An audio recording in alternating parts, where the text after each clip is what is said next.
God morgon från Paretodesken måndagen den 31 oktober, sista dagen i oktober, och Wall Street fortsatte stiga i fredags. Dow Jones stängde på plus 2,6%, S&P 500 stängde på plus 2,5%. Så det här blev andra plusveckan på raken för S&P 500. Men kommer det här hålla i sig? Ja, den här veckan får vi fortsatt några av rapporterna. Och sen så får vi framförallt Fed på onsdag. Vi ska prata med Longview Economics vad de tror om kommande månad. Good morning, Harry Colvin from Longview Economics. This is the last day of October. How would you summarize the month? Yeah, well, I think this month has marked a transition in markets from a phase of risk off into a phase of risk on, and a transition into a bear market rally. And an equity market that probably has a little bit more upside to it. You know, we've been very oversold in equity markets generally in October, and now we're starting to move higher, and a lot of the fear and bearishness is perhaps starting to unwind. I think because we've had a whiff, a very slight hint that the Fed will be changing its policy stance, or just changing its language, and of course we'll find out more about that on Wednesday. But we had that comment from Nick Timiraos in the Wall Street Journal. He's considered to be the mouthpiece, or one of the main mouthpiece for the Fed, and that seems to have sparked some return to risk appetite in markets. So what's your expectations for Fed on Wednesday? Do you think they will be less hawkish?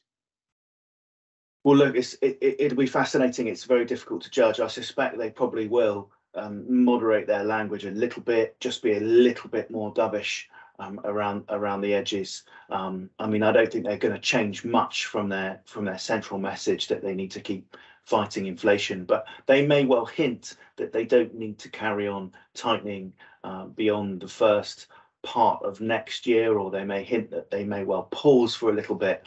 And I suspect if they do that, then we may well see a strong market reaction. So what do you think about equities for November? Are you still positive for equities? And in that case, any specific sectors you think would benefit from all this? Well, we've had a number of buy signals from our short and from our, importantly, medium-term models. They've been on buy and strong buy in the last few weeks. So what we typically do is follow the signals from those models. We've been recommending long and overweight positions as a result of those signals, and I suspect what we'll do is we'll look to try and run those overweight equity trades at least until our short and medium term models begin to move back up to sell. Now they've started moving higher already, but they're not yet generating a convincing sell message. So I suspect we'll run with them.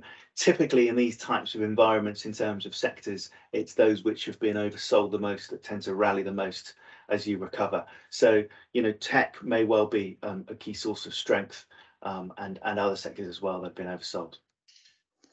All right, so a little bit of risk on, and especially in tech. Yeah, that's right.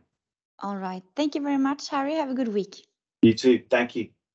Tack så mycket för att ni har lyssnat den här måndagen. Som ni kanske förstår så kör vi bara på ljud den här veckan. Jag har lite höstledigt så att vi fortsätter att köra Paretodesken såklart, men i en lite mer avskalad version. Hoppas det är okej med alla, och sen så önskar jag alla en fortsatt trevlig måndag, så ses vi imorgon.